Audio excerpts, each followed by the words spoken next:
My parents abandoned me at 8 for my sister's cancer. Then they demanded I fix her life. So I kicked them out, police stepped in, and I chose my uncle as family. Here's the whole screwed up story. I'm 26 male, and this nightmare has been building for almost 2 decades. Let me start from the beginning so you understand exactly how messed up the situation really is. When I was 8 years old, my sister, Victoria, who was 6 at the time, got diagnosed with acute lymphoblastic leukemia, the really aggressive kind that requires years of intensive treatment, constant hospital visits, and basically your entire existence revolving around keeping a kid alive. My parents completely fell apart when they got the diagnosis. I can't blame them for that initial reaction.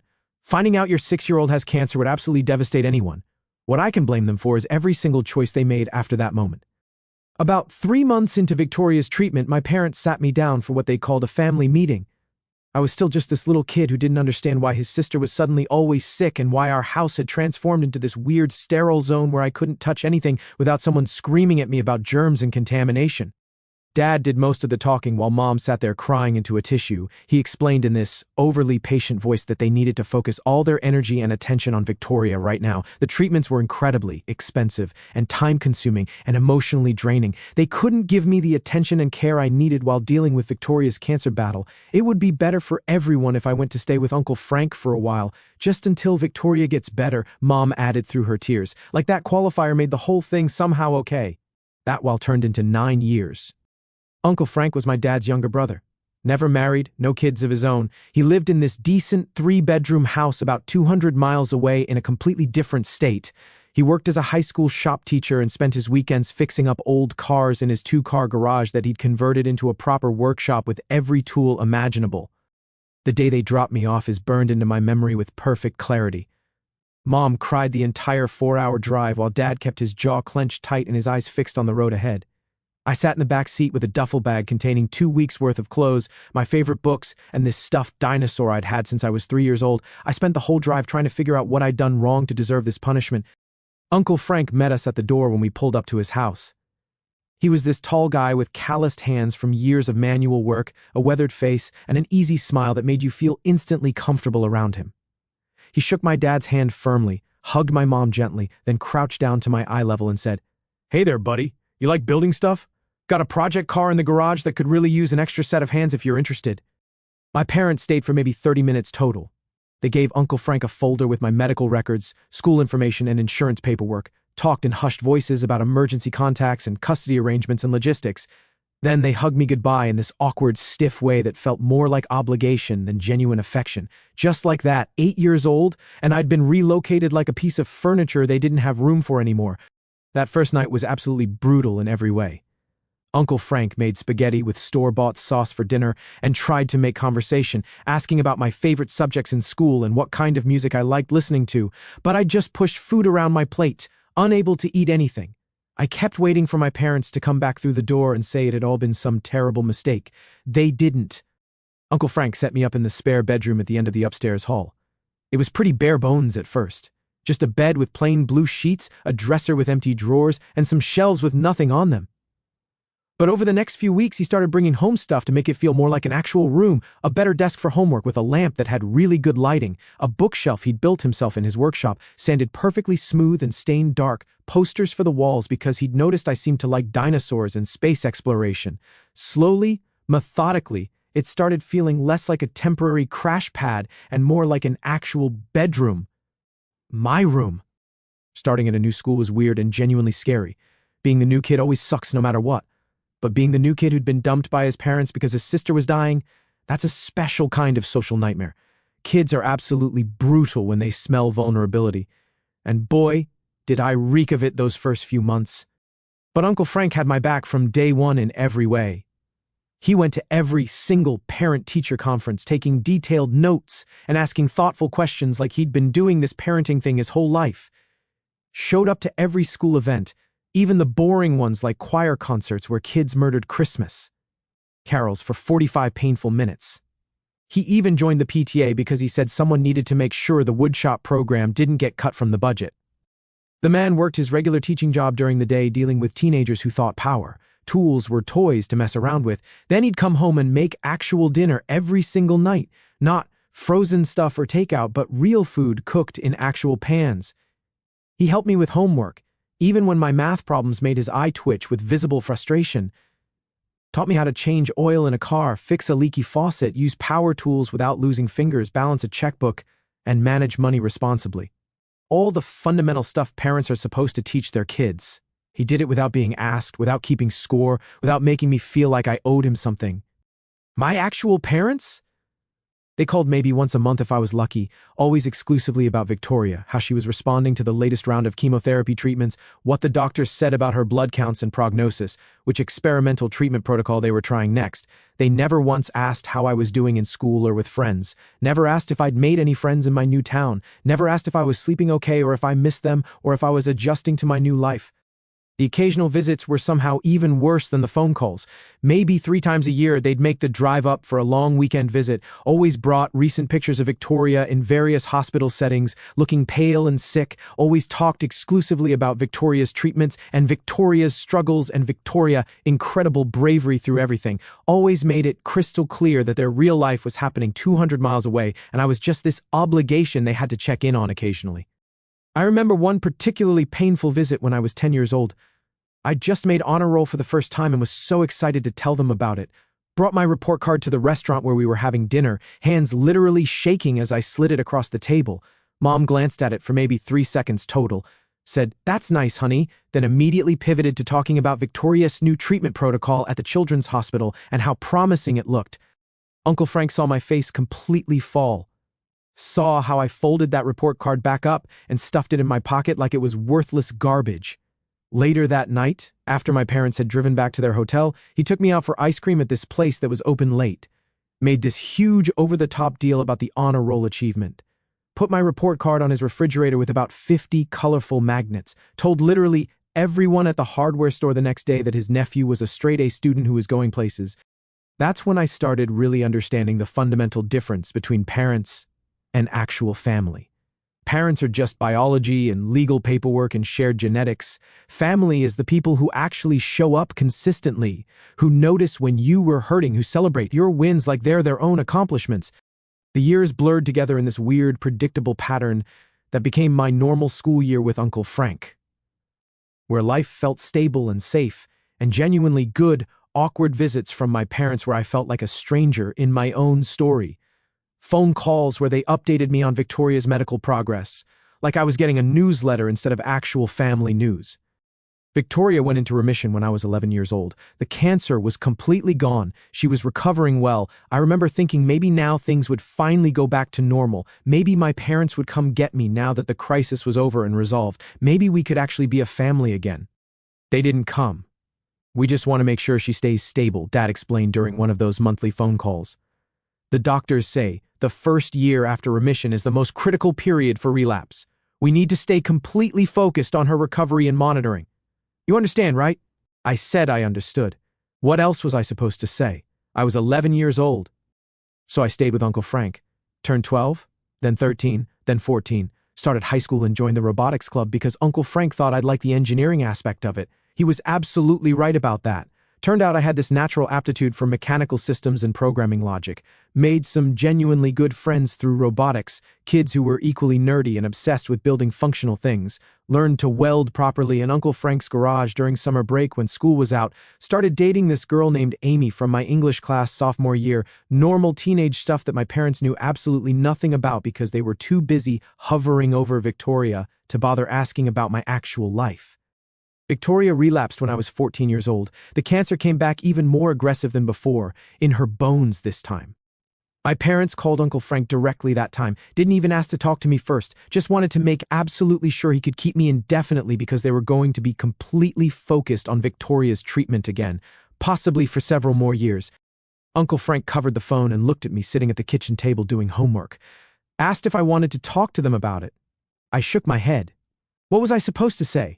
"Sorry your daughter has cancer again, but also I haven't seen you in 8 months and you forgot my birthday completely?" He went back to the call. Told my parents in this calm, measured voice that I was doing absolutely fine, and they should focus all their energy on Victoria's treatment.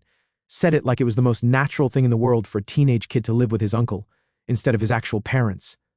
After he hung up, we didn't talk about the situation at all, just went back to our normal evening routine. Later, we went out to the garage to work on the '67 Mustang we were restoring together from the ground up. That car became sort of a therapy project for both of us. Anytime things felt complicated or heavy or overwhelming, we'd go out to the garage and wrench on something until our hands were covered in grease and our minds were clear. Victoria beat the cancer the second time when I was 16 years old, took 2 brutal years of intensive treatment, but she made it through. I was a junior in high school by then, captain of the robotics team that had won regional competitions, working part-time at the hardware store where Uncle Frank shopped regularly. I had this whole complete life built that had absolutely nothing to do with my parents or my sister. They came to visit that summer, first time in almost a year and a half. Victoria was with them this time. Seeing my sister in person after all those years was profoundly strange and uncomfortable. She'd been this little kid when I left, barely more than a baby. Now she was 14 and looked like a completely different person, thin and pale from the years of treatments, but healthy and alive. She had this careful, measured way of moving, like she was still getting used to her body working normally again after so long. We all went to dinner at the steakhouse my parents picked out. The entire meal was awkward as hell. Victoria and I had literally nothing to talk about or connect over. We were complete strangers who happened to share DNA and some vague childhood memories from before everything went catastrophically wrong. My parents kept trying desperately to force conversation between us, asking questions like we were toddlers at some arranged playdate. Tell your brother about your art class, Victoria. She's very talented with watercolors. Tell your sister about your robotics team. He's the captain. Very impressive. It was physically painful to sit through. We were 2 people with 0 shared experiences and 0 real connection trying to have a relationship, because guilty adults thought we should. After dinner, standing in the parking lot under the harsh fluorescent lights, my parents dropped their bomb on me. They wanted me to come home permanently. Victoria was stable now, officially in remission. They'd gotten their lives back to some version of normal, finally. Time for the whole family to be together again. Time for everything to go back to how it was supposed to be, before cancer destroyed everything. I looked at Uncle Frank standing beside me. He kept his face carefully neutral, but I could see something in his eyes. Not sadness exactly. More like resignation mixed with quiet dread, like he'd known this moment was coming eventually and had been mentally preparing himself for it. "Can I think about it?" I asked, voice coming out smaller and less confident than I intended. My dad's expression hardened into that familiar look of controlled anger I'd seen so many times growing up. "What's there to think about? You're our son. Victoria's better now. We want our family back together. This was always meant to be temporary. I have school here, friends, a job I really like, robotics competition in the fall that we've been preparing for all year. You can do all that stuff at home, too," Mom said, reaching for my hand across the space between us. I pulled away instinctively. "We've missed you so much, honey. Don't you want to be with your family again?" Uncle Frank finally spoke up, voice steady and calm like always. "Let the kid finish high school here. He's got 1 year left. Uprooting him now would be pretty rough on him. Let him graduate with his friends and his team." Dad didn't like that at all. Got this tight, angry look on his face like Uncle Frank had massively overstepped his bounds, but he backed down. Probably didn't want to make a scene in public. Said fine, I could finish senior year with Uncle Frank, then I'd come home for college and we'd be a proper family again. I didn't correct him. Didn't mention I'd already been looking at colleges within an hour of Uncle Frank's house. Didn't say that I considered his house more home than the place I'd spent the first 8 years of my life. Just nodded, and let them think whatever they wanted to think. They left the next day. Victoria hugged me goodbye. It felt exactly like hugging a complete stranger, awkward and forced and meaningless. My parents reminded me about coming home for Christmas, said they were planning something really big for the whole family now that Victoria was healthy and everything could finally be normal. I watched them drive away and felt absolutely nothing. No sadness, no relief, no anger, just empty and emotionally numb. "You okay, kid?" Uncle Frank asked, standing beside me on the front porch. "Yeah. Can we work on the Mustang?" We spent the rest of that weekend in the garage replacing the entire transmission system. Didn't talk about my parents or Victoria or the future or expectations, just focused on bolts and gears and the satisfying mechanical click of things fitting together properly. Senior year was genuinely great in every way. Our robotics team won the regional competition with a design I'd spent months perfecting. Got accepted to 3 different engineering programs with decent scholarships to each. Kept working at the hardware store and saved up a solid amount of money. Uncle Frank taught me how to manage a bank account properly, how to budget effectively, how to invest small amounts wisely, all the fundamental skills my parents had never bothered teaching me. The college I finally chose was called Riverside Tech, about 2 hours from Uncle Frank's house. Close enough to visit on weekends if I wanted, far enough away to feel properly independent. Great engineering program with professors who'd actually worked in the industry for years. When I told my parents over the phone, they absolutely lost their minds. "We thought you were coming home," Mom said, voice going high and panicky. "We've been planning for you to go to State University. It's only 30 minutes from the house. You could live at home and save money on room and board." "I got a significantly better scholarship at Riverside," I explained, which was completely true. "And Uncle Frank's been helping me look at off-campus housing options for sophomore year." Dad grabbed the phone away from her. His voice had that sharp edge it always got when I wasn't following the script he'd written in his head. "We're your parents. We want you home with us. We've already sacrificed enough time with you. This separation has gone on long enough already." That line really stung deep. They'd sacrificed time with me like I'd been on some extended vacation for 9 years instead of being the kid they'd shipped off when things got complicated and inconvenient. "I'm going to Riverside Tech," I said flatly. "Already paid my deposit, registered for fall classes. It's completely done." Long, heavy silence on the line. Then Mom started crying audibly in the background. Dad got angry, voice rising as he launched into this long rant about how I was being selfish and ungrateful and disrespectful. Said they'd done everything they possibly could for me and Victoria both. Said family was supposed to stick together through everything no matter what. Said I was throwing away a chance to rebuild our relationships. I let him finish his whole speech. Then I said very calmly, "I'll talk to you later," and hung up the phone. Uncle Frank was in the kitchen when I came downstairs, pretending to read the newspaper but obviously listening to everything. He didn't ask about the call, just slid a root beer across the counter and asked if I wanted to catch the baseball game on TV. That summer before college was absolutely perfect. Worked full-time at the hardware store, getting promoted to assistant manager. Helped Uncle Frank finally finish restoring the Mustang completely from front to back. Went camping with friends, had a completely normal summer doing normal 18-year-old stuff. My parents called exactly twice that whole summer. Both times trying to convince me to transfer to State University before fall semester started. Both times I said no. Eventually they stopped asking about it. College was everything I'd hoped it would be, and more. Solid engineering program with professors who actually cared about teaching and student success. Challenging coursework that made my brain hurt in the best possible way. Made friends with people who shared my interests and didn't think spending Friday nights arguing about optimal gear ratios was weird. Started dating someone named Hannah sophomore year. She was studying business management and had this infectious laugh that made everything feel lighter and easier. Thought my upbringing was weird when I eventually explained the whole situation, but didn't treat me like I was damaged or broken, just accepted it as part of my story. Uncle Frank came to visit once a month like clockwork. Always brought homemade food because he said dorm cafeterias were committing crimes against nutrition. Always asked detailed questions about my classes and projects and actually listened carefully to the answers. Always reminded me I could call anytime, day or night, if I needed anything at all.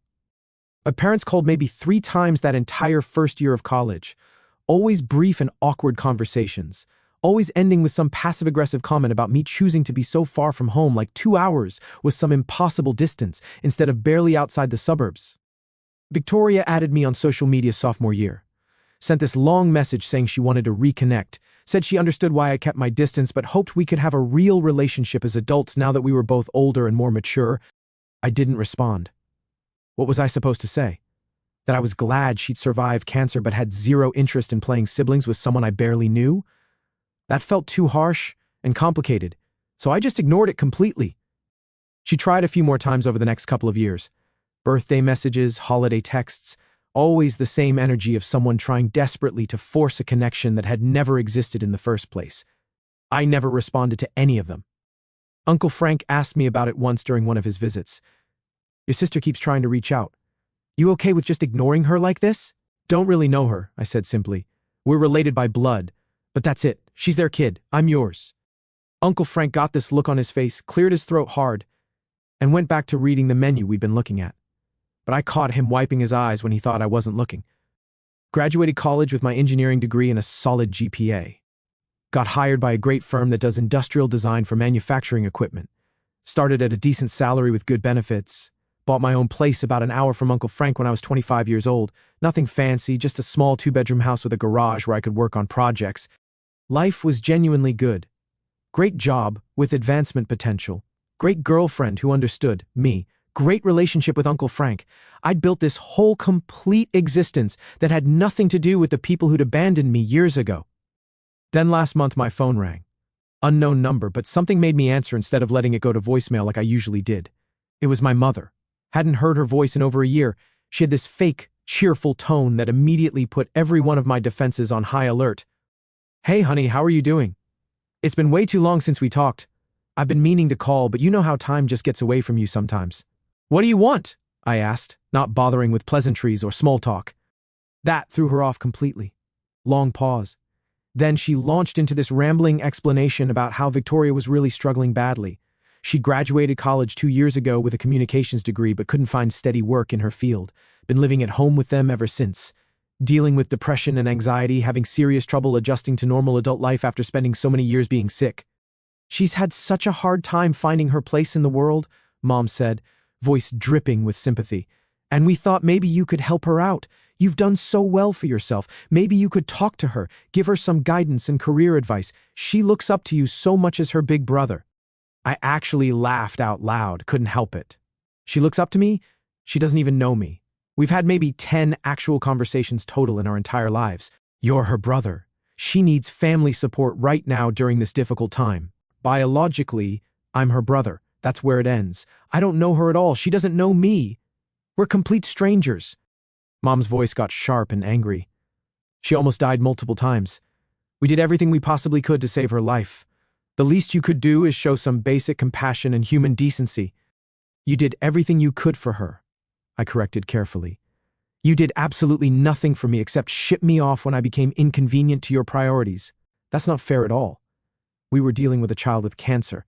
We didn't have a choice. It was pure survival. You had choices. You made them. You chose her every single time. I don't blame you for that decision, but you can't be surprised or angry now that I chose myself in my own life. She tried every guilt trip in the playbook, said I was being selfish, said Victoria desperately needed family support right now, said they'd hoped raising me would have taught me something about compassion and responsibility and family loyalty. Uncle Frank raised me, I said, voice cold. You shipped me off at 8 and visited 3 times a year. Don't pretend you had anything to do with who I became. That's when Dad grabbed the phone away from her. His voice had that specific edge it always got when I didn't immediately fall in line with whatever they wanted. Your mother is trying to help your sister, and you're being incredibly disrespectful and cruel. Victoria has had an extremely difficult life. She needs support right now, and you're in a position to provide it. Family supports family. That's how this works. Then support her yourselves. I'm busy with my own life. You're her brother. You have a responsibility to her. I'm Uncle Frank's nephew. That's my family.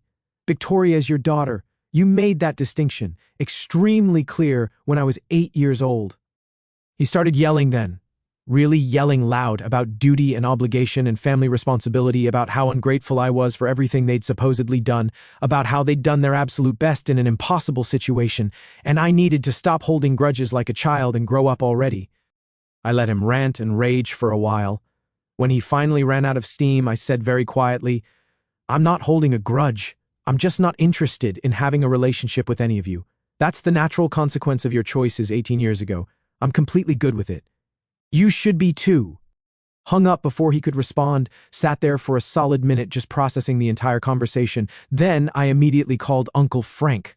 Parents just called, I said when he picked up. Figured they might eventually. Victoria's been struggling pretty bad, and they're scrambling for solutions.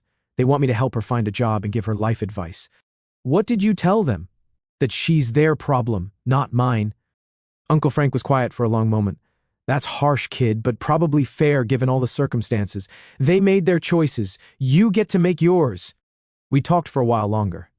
He didn't tell me what to do. Never did that. Just listened and let me work through my thoughts out loud. Asked good questions that helped me process everything. That's what real parents actually do. I thought that would be the end of it. Should have known better. The next week brought emails. Long, rambling messages from my mother about family and forgiveness and healing old wounds and moving past hurt feelings, shorter ones from Dad, mostly just demanding I step up and do the right thing and stop being selfish. Victoria sent one too, much longer than the others. Said she was genuinely sorry for whatever happened when we were kids, but she'd really like to meet for lunch somewhere neutral. Said she felt like she was drowning and could really use someone who understood what it was like to feel abandoned and alone in the world. The manipulation was almost impressive in its sophistication, trying to create this bond over shared trauma when the actual trauma was that my parents had abandoned me specifically to save her life. The irony was apparently completely lost on all of them. I deleted all the messages without responding to any of them. Then they showed up at my house.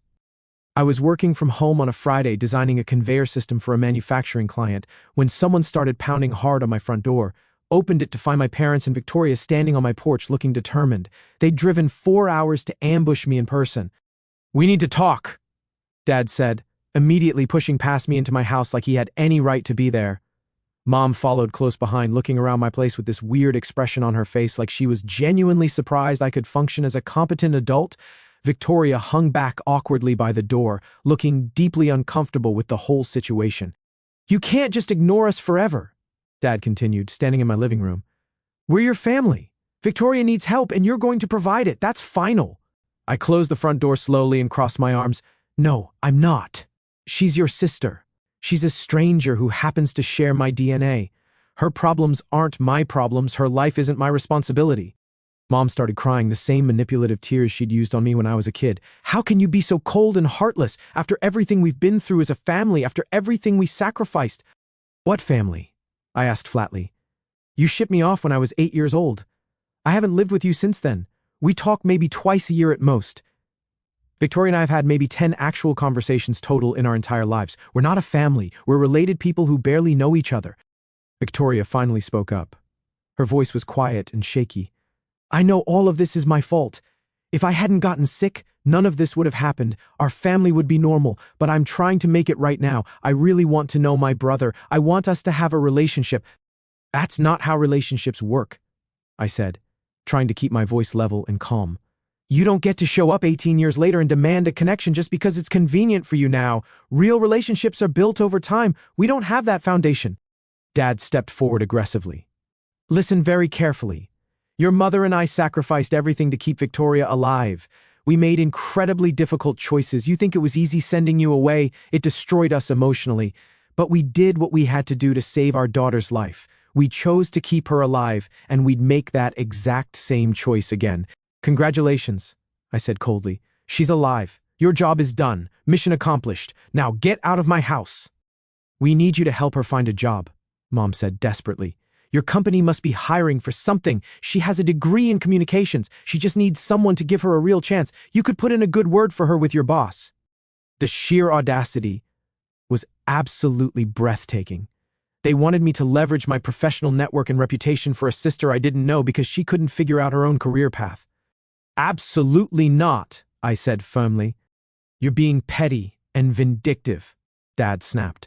"This is revenge because you're still angry about your childhood. Grow up already. Victoria needs help and you're in a position to provide it. That's what family does for each other. Then be her family yourselves. I'm not her family." That's when things got really ugly fast. Dad started yelling about what an ungrateful, selfish person I'd become, how disappointed he was in me, how they'd raised me better than this. Mom cried harder, making these dramatic sobbing sounds that echoed through my house. Victoria just stood there looking absolutely miserable. I pulled out my phone calmly. "You have 2 minutes to leave my property before I call the police and have you removed."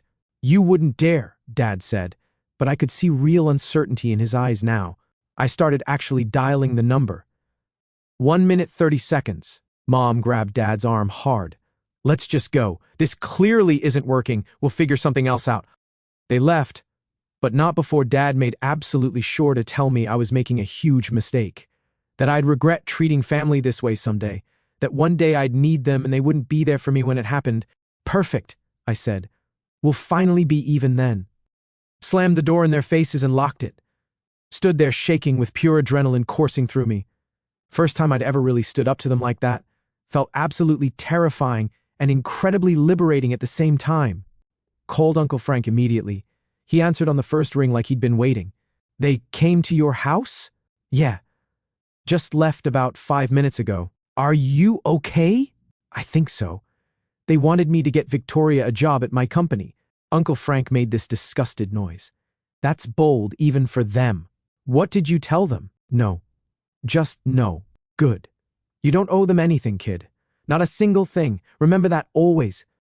We talked for over an hour. He reminded me that I'd built a genuinely good life without their help or involvement.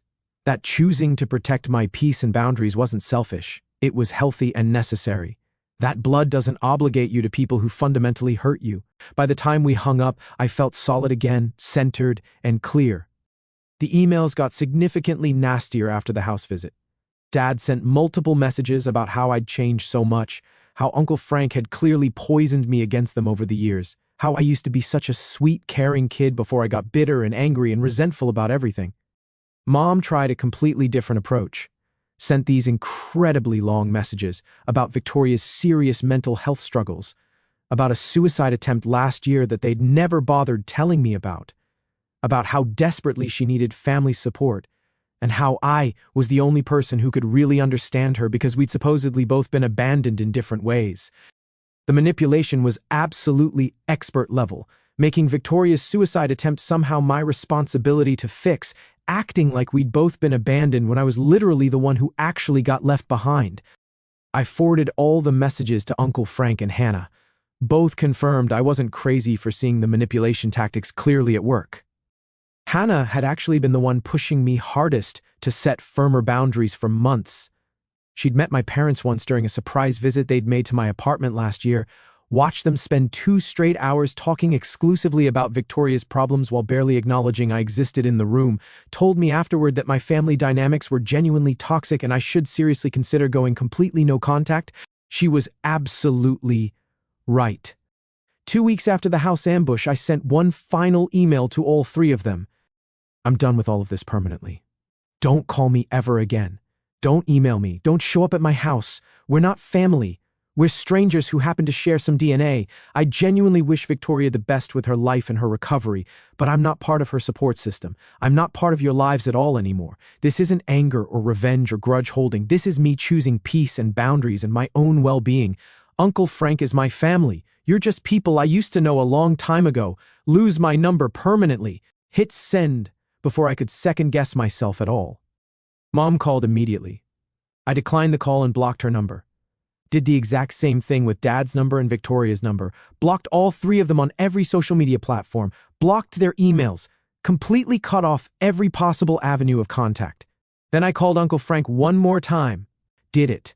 Went full no contact with all of them. How do you feel right now? He asked carefully. Lighter. Like I finally let go of something heavy I've been carrying around for years. Good. You deserve peace, kid. You've earned it. That was 6 months ago now. Haven't heard from any of them since. Not sure if they've tried to contact me and the blocks are working perfectly, or if they finally got the message loud and clear. Either way, my life has been measurably better without them in it. Work is going great, just got promoted to senior designer. Hannah and I moved in together last month. Uncle Frank comes over for dinner every single Sunday without fail. We're building something real, a family based on choice and mutual respect instead of biology and obligation. Victoria sent one last message through a mutual cousin about a month ago. Said she understood why I'd cut contact completely. Said she hoped someday I'd be willing to talk to her. Said she was getting professional help and working on herself and her issues. I didn't respond. I honestly hope she figures her life out and finds happiness, but it's absolutely not my responsibility to help her do that.